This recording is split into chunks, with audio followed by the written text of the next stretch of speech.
If you want to practice all of the new PTE questions using artificial intelligence on an online portal that has a similar marking to your real PTE exam, head over to masterpte.com.au to create a free account.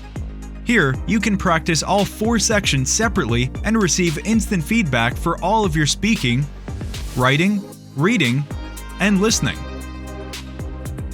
You can also view and compare your answers with others who have already succeeded in achieving a high score. Download 9090 Band's template for speaking, writing, and listening.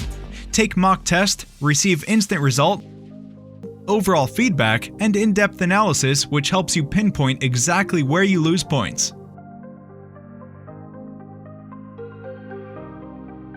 masterpte.com.au, the best PTE practice software in the world.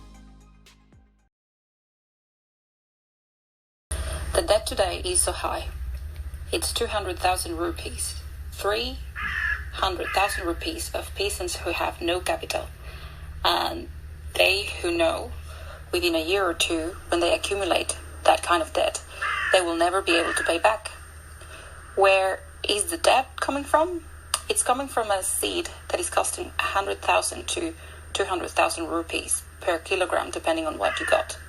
Seed that used to be free, used to be theirs. Pesticides each time, the more they use, the more they have to use. 12 sprays, 15 sprays, 20 sprays. Pesticide used in just the last 5 years in the large areas of India has shot up by 2,000%. That's why the free market and globalization have brought. And since we're talking about peasants who have no money, who have no capital, they can only buy expensive seeds and expensive pesticides by borrowing. And who lended that money? The same companies that sell the pesticides, which are the same companies that sell the seeds, as you know, are now also the major creditors.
The Education Leadership Initiative was started by Dean Bob Joss, of Stanford Graduate School of Business. He talked a lot about the importance of education leadership. Education leaders need to be dynamic and entrepreneurial change agents. Managing is not enough. Increasingly, leaders must rise to the challenge of changing their organizations through innovative, problem-solving strategies. So we are combining forces from our School of Education and School of Business to support the development of management skills and leadership capacity for current superintendents and other central office leaders. The purpose of School of Education is learning, while the purpose of School of Business is management. Now many institutes are providing education leadership learning opportunities, for profit or non-profit. We want to make sure that here at Stanford, we are not only delivering the services but with good quality.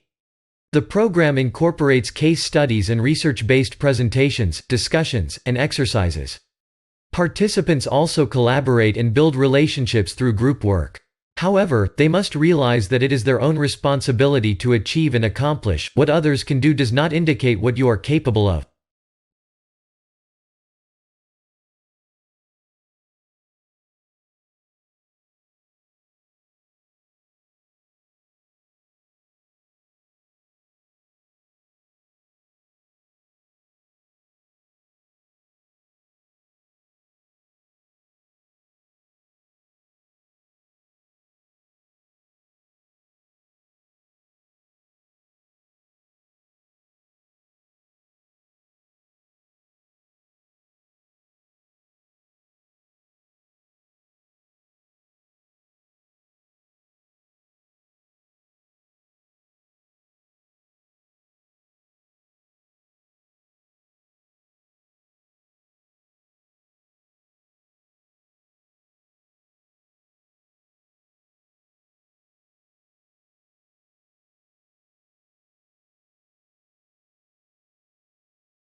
Laughter is one of the greatest therapies in combating adversity, and whole communities and nations have frequently relied on humor to get them through their bleakest time. On August 13, 1961, the barbed wire was rolled out of Berlin to create the Berlin Wall. For nearly 30 years, until it was dismantled, wall jokes proliferated, especially among those living in the East. Laughing was all that was left. Jokes about those who rule you, and sometimes those who tyrannize you, are a form of folklore that has existed in societies as seemingly different as communist Eastern Europe, Tsarist Russia, modern Egypt, 12th century Persia, and modern-day Iran. Humor can also be wonderfully subversive. It can protect self-respect and identity. In more totalitarian societies, laughter relieves, at least temporarily, the pressures and anxiety of political oppression. Political jokes may not in themselves topple dictators, but they can provide solace. In a democracy like our own, perhaps the trouble with political jokes is that they sometimes get elected.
I had been writing nonfiction for years, actually, but secretly wanting to be a novelist.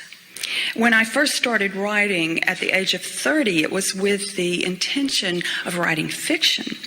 But I took a little detour for 10 or 12 years and wrote nonfiction, which I have absolutely no regret about at all. I think it was exactly the right thing for me to do.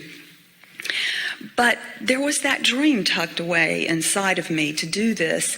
And I remember reading something that Eudora Welty wrote, who is, the great novelist from Mississippi who had a big influence on me, actually. She said, "No art ever came out of not risking your neck." And I think she's absolutely right about that. It felt that way to me at the time, and actually it feels that way to me every time I sit down to write something. Finally, in the early 90s, I took my deep breath and started writing fiction. It felt risky to me at the time to do that. And one of the very first things that I wrote was what I thought was going to be the first chapter of a novel called The Secret Life of Bees. I wrote it in 1992, and it is actually essentially the first chapter of the novel as it is now.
Studying law at university over 3 years gives you a really unique opportunity to acquire a much greater and much more mature level of understanding and knowledge of the law, which can be of real benefit to your career in the future.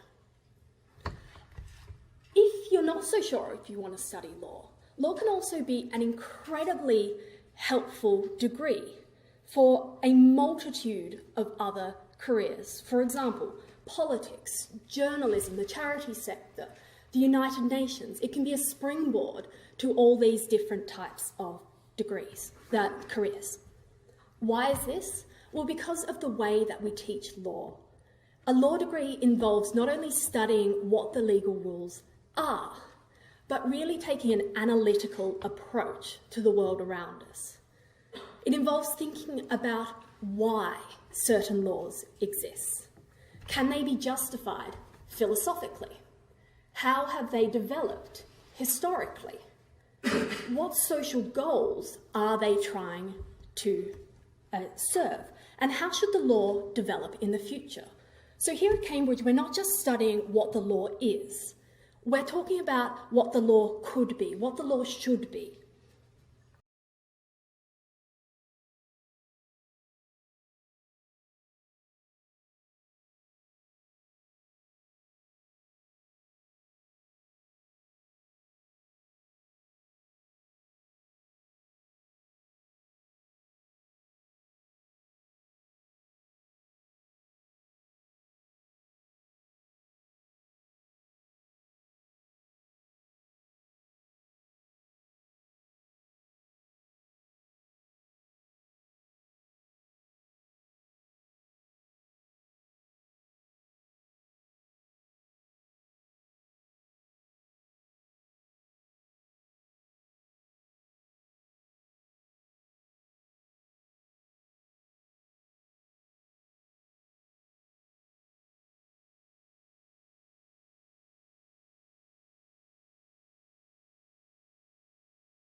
Last week we talked about how people recognize objects and really how well people recognize objects, given how difficult the problem is, given how objects can be seen in all different sorts of illumination, in different positions, in different angles.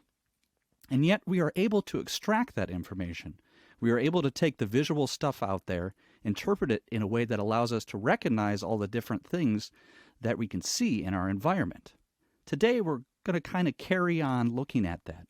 We're going to look at what's really a special class of objects. That's the human face. We're going to look at how we recognize human faces and how we do it quite as well as we do. We're really expert at recognizing faces.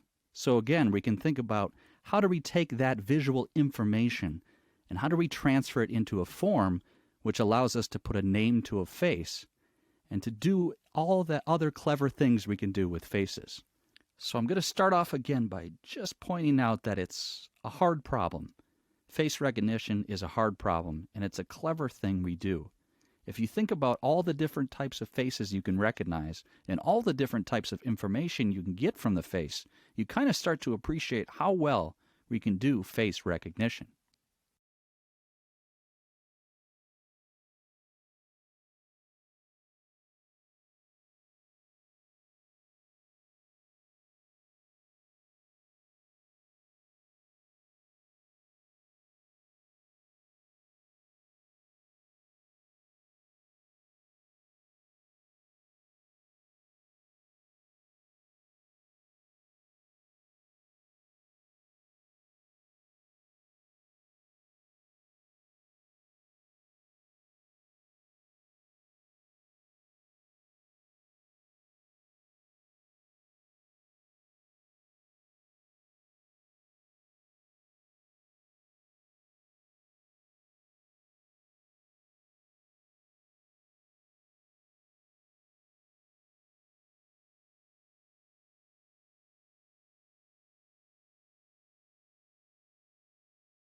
According to the information from skeletons, as we don't have the real people to study on, our ancestors in Stone Age hunted animals for food instead of planting their food.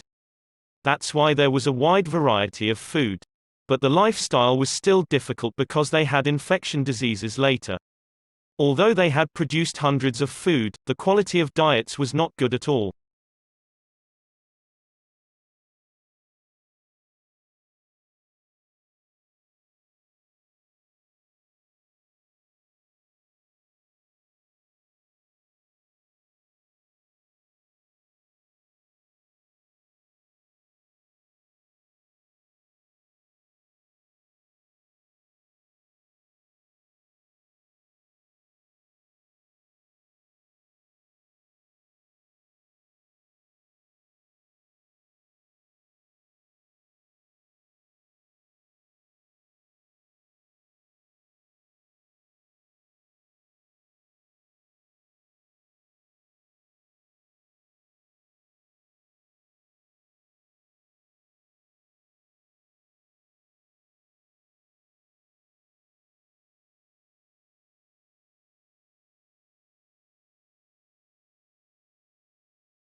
Talent is premium, and there is a war for talents in 1990s because of the talent shortage.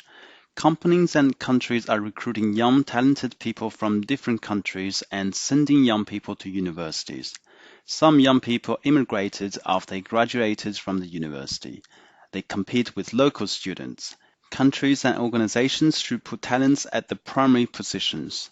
The collapse of loyalty makes employees happy to change their workplace for higher income. There are three reasons. First, the change of nature of economy leads to increase in the talents demand and skills needed. Second, the shrinking labor force after the baby boom causes less supply of skilled workers, and the retirement of baby boomers will cause a shortage of experienced workers. Third, there is also a mismatch between what schools are producing and what companies need.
What's the literal definition of risk? Business schools use risk analysis. So what do you mean by risk? And we need a dictionary. When you look at the dictionary, this is literal definition of risk. What it says is, the definition, for example, the possibility of injury, a dangerous element or factor, chance of, degree or possibility of such loss, and so on. So risk has two parts. As you look at the literal definition of risk, one part is the consequence of some kind of particular danger, hazard loss, and the other is about the probability of it, the chance and consequence, okay? And then, at least just as English language concerns, when you look up the word of safe and safety, which you'll earn as, it's a little bit of a loop, a little circular argument that free from harm or risk, secure from danger, harm, or loss, the condition of being safe, and so on for all. And what do we take out of it? At least when we talk about safe, at least in English language, we are talking absolute something is safe or it sounds safe.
You've got sound receptors in your ear,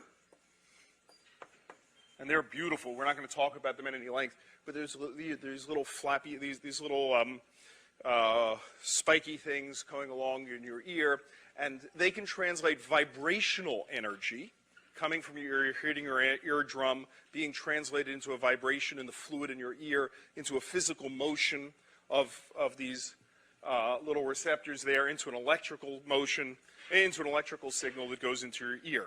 So all that's pretty impressive stuff. We're not going to talk about the details of it, but I invite some of you who want to learn more about this, particularly MIT students, I think, find receptors to be really quite remarkable.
If you want to practice all of the new PTE questions using artificial intelligence on an online portal that has a similar marking to your real PTE exam, head over to masterpte.com.au to create a free account. Here, you can practice all 4 sections separately and receive instant feedback for all of your speaking, writing, reading, and listening. You can also view and compare your answers with others who have already succeeded in achieving a high score. Download 9090 Band's template for speaking, writing, and listening. Take mock test, receive instant result, overall feedback, and in-depth analysis which helps you pinpoint exactly where you lose points. Masterpte.com.au, the best PTE practice software in the world.